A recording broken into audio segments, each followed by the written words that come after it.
जय हिंद दोस्तों, आज के हम इस वीडियो में जानने का प्रयास करेंगे गांधी युग के बारे में। गांधी युग यानी कि महात्मा गांधी से संबंधित जितने भी महत्वपूर्ण प्रश्न बनने वाला है एग्जाम की दृष्टि से, उन चीज़ों की चर्चा करेंगे इस वीडियो में, ठीक है ना। वीडियो को ज़्यादा लंबा नहीं करेंगे, ठीक है ना। इसमें संक्षिप्त में जानेंगे कौन कौन सी घटनाएं जो है महात्मा गांधी से जुड़ा है, ठीक है ना। और वे घटनाएं, ठीक है ना, उन कौन से ईयर में वो घटनाएँ घटित हुआ है, उन चीज़ों की चर्चा करेंगे।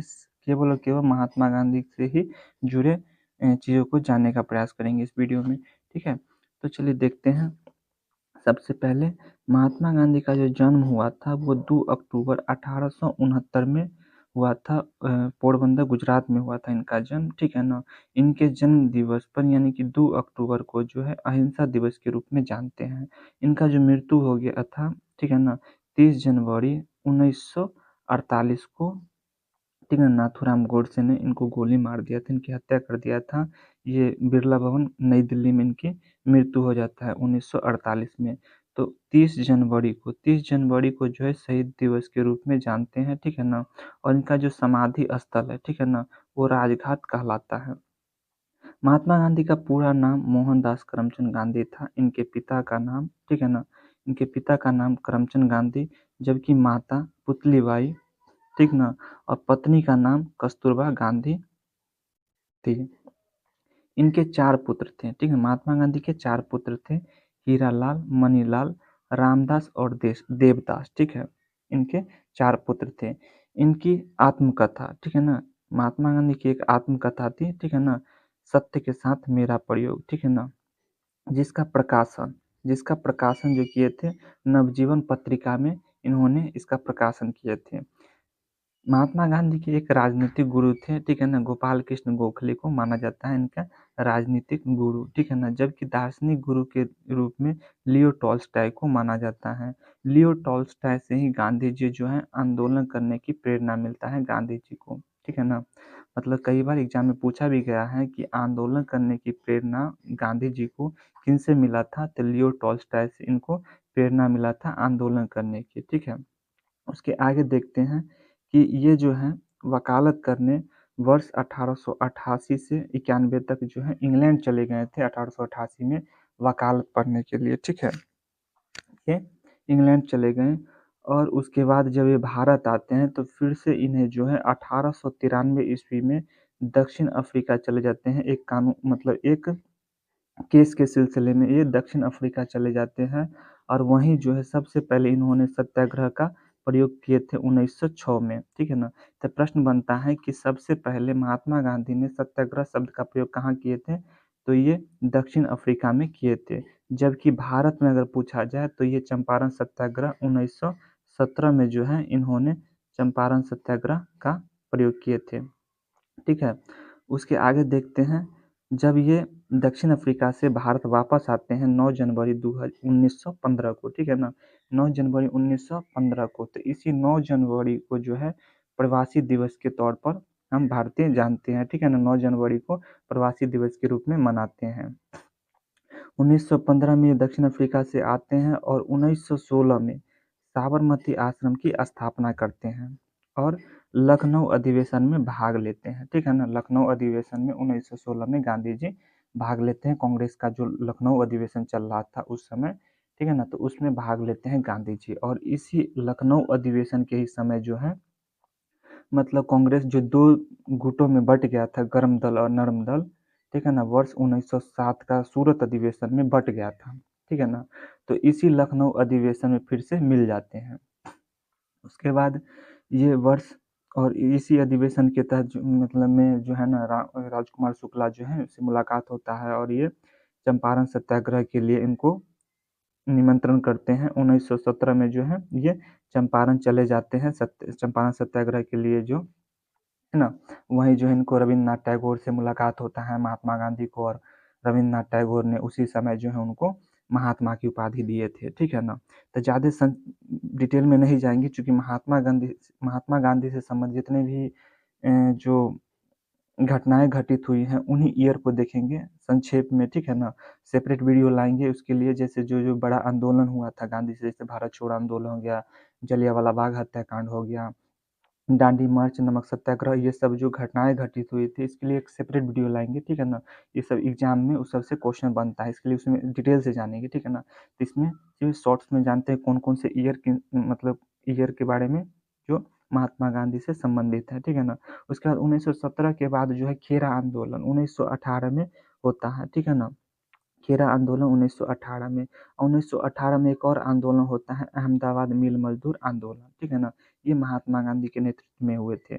उसके बाद जलियांवाला बाग हत्याकांड 13 अप्रैल 1919 में घटित होता है, जिसको देखते हुए इनके मतलब बेहद दुखद घटना था जिन 1920 में ही केसरे हिंद की उपाधि लौटा देते हैं। कई व्यक्तियों ने अपना उपाधि लौटा दिए थे इस घटना से को देखते हुए। 3 अंग्रेज़ों के द्वारा दिया गया था ये उपाधि, ठीक है ना? उसको लौटा देते हैं और 1920 में ही इन्होंने असहयोग आंदोलन स्टार्ट करते हैं। जलियांवाला बाग हत्याकांड से देखते हुए जो है ना इन्होंने असहयोग आंदोलन घटना माफ़ कीजिएगा असहयोग आंदोलन स्टार्ट करते हैं। किसको लेकर? जलियांवाला बाग हत्याकांड जो हुआ था इसी घटना को लेकर जो है गांधी जी ने 1920 में जो है असहयोग आंदोलन स्टार्ट करते हैं और 1922 में इसे समाप्त करना पड़ जाता है, स्थगित करना पड़ जाता है क्योंकि उन्हें भारतीयों के द्वारा जो है 5 फरवरी 1922 को जो है चौरी चौरा कांड यूपी में कर दिया जाता है, ठीक है ना? एक मतलब स्टेशन को फूँक दिया जाता है। तो इससे महात्मा गांधी इस घटना को देखते हुए जो है ना असहयोग आंदोलन को स्थगित कर देते हैं और उसके बाद जो है अंग्रेज़ों के द्वारा इनको गिरफ्तार कर लिया जाता है, ठीक है ना? गिरफ्तार करने के बाद जो है इनको 6 साल के साथ सज़ा होता है। उसके बाद जो है इनके स्वास्थ्य संबंधी समस्या ठीक नहीं थी जिस वजह से इनको जो है फिर से छोड़ दिया जाता है 1924 में। 1924 में छूटते ही इन्होंने कांग्रेस के बेलगाँव अधिवेशन करने चले जाते हैं, ठीक ना? एक भारतीय राष्ट्रीय कांग्रेस का एकमात्र अधिवेशन था जिसमें गांधी जी ने भाग लिया था, वो था 1924 का। 1924 का बेलगाँव अधिवेशन जो कि कर्नाटक में हुआ था। जिसमें पहली बार महात्मा गांधी ने राष्ट्रभाषा की माँग किया था, सबसे पहली बार, ठीक है ना?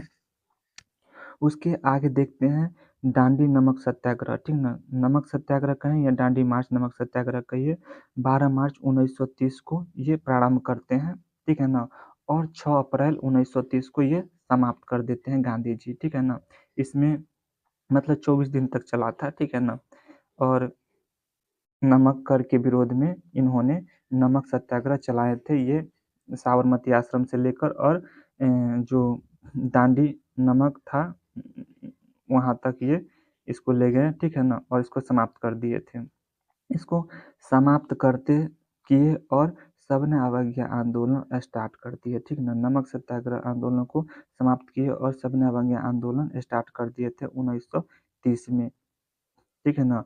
और उन सविनय अवज्ञा आंदोलन को भी गांधी-इरविन समझौता 5 मार्च 1931 के तहत जो है समाप्त कर देते हैं। ठीक है? उसके बाद गांधी जी और अम्बेडकर के बीच में जो है पूना पैक्ट हुआ था 1932 में। ठीक है? गांधी-इरविन समझौता के तहत जो है सविनय अवज्ञा आंदोलन को समाप्त कर दिया गया था। एग्ज़ाम में क्वेश्चन भी पूछा जाता है कि किस समझौता के तहत जो है सविनय अवज्ञा आंदोलन को समाप्त किया गया था, तो गांधी-इरविन समझौता के तहत जो है समाप्त कर दिया गया था 1931 में और 1931 में ही जो है गोल मेज सम्मेलन के लिए ये चले जाते हैं। तो ये प्रश्न भी पूछा गया है कई बार कि जो महात्मा गांधी जी गोलमेज सम्मेलन में भाग लिए थे, वो मात्र दूसरा गोलमेज सम्मेलन में भाग लिए थे, जो कि 1931 में हुआ था, ठीक है ना? उसके बाद वहाँ बात नहीं बनता है, तो फिर से जो है सविनय अवज्ञा आंदोलन को स्टार्ट करते हैं और 1934 में जाकर सविनय अवज्ञा आंदोलन जो है समाप्त हो जाता है, ठीक है? पूना पैक्ट, गांधी जी और अम्बेडकर के बीच में पूना पैक्ट हुआ था 1932 में, ठीक है ना? उसके बाद ज़्यादा कुछ नहीं है, 1942 में क्रिप्स प्रस्ताव आता है अंग्रेज़ों के द्वारा, जिसके विरोध में भारतीयों ने भारत छोड़ो आंदोलन स्टार्ट कर देता है जिसमें मुख्य लीडर के तौर पर महात्मा गांधी थे, ठीक है? उसके बाद ज़्यादा विशेष है नहीं कैबिनेट मिशन 1946 में भारत आता है, उसके बाद जो है 30 जनवरी 1948 को महात्मा गांधी की मृत्यु हो जाता है, रातों-रात गोडसे ने उनको हत्या कर देता है। उसके बाद जानते हैं महात्मा गांधी से संबंधित कुछ महत्वपूर्ण उपाधि जो महात्मा गांधी को दिया गया है कई लोगों के द्वारा, जैसे ब्रिटिश सरकार के द्वारा जो सर्जेंट की उपाधि दिया है और केसरी हिंद की उपाधि मिला था, ठीक है ना? उस समय जो है सर्जेंट की उपाधि मिला था ब्रिटिश के द्वारा, क्योंकि ये भारतीयों को प्रेरित करते थे ब्रिटिश सेना में जाने के लिए, इस वजह से। उसके बाद रवींद्रनाथ टैगोर ने महात्मा की उपाधि दिए थे चंपारण सत्याग्रह के समय में, ठीक है? और जवाहरलाल नेहरू ने बापू की उपाधि और सुभाष चंद्र बोस ने राष्ट्रपिता की उपाधि दिए थे। जबकि विंस्टन चर्चिल जो था नंगा फकीर की उपाधि दिया था जब गोलमेज सम्मेलन में गए थे महात्मा गांधी तब, ठीक है? और खुदाई खिदमतगार संस्थान था, ठीक है ना? संस्थान था जिसने मंगल बाबा की उपाधि दिया था। तो इस तरह जो है सारे प्रश्न जो है एग्जाम के लेकर बहुत ज़्यादा महत्वपूर्ण बन जाता है, गांधी जी से संबंधित है, ठीक है? आते रहते हैं, ठीक है ना? तो वीडियो पसंद आता है तो लाइक करें, सब्सक्राइब करें, ठीक है ना? आज के लिए बस इतना ही।